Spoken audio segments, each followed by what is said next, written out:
Keep hearing about how trust in media is at an all-time low in Canada, but it seems like that trust is a little lopsided. Like only about 50% of Canadians have trust in journalists, but when you look at people vote for, it becomes a little more clear because the Bloc, the NDP, and the Liberals are all pretty similar in the mid-60s. The Greens a little less, PPC abysmally at 25%.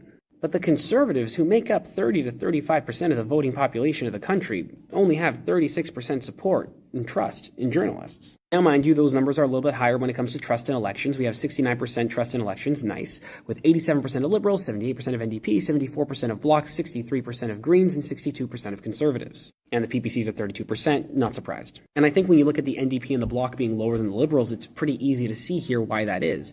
Because the election system doesn't favor the NDP or the Bloc. They get high percentages of votes, but those votes don't translate into the same number of seats that they should be getting. And that especially holds true for the Green Party. But for the Conservatives, why do they have low trust in elections? They are one of the two parties that is favored by our current system. In past, Conservatives were able to form governments with very thin margins, just like how Trudeau is doing. The difference between the Liberals and the Conservatives is 25%.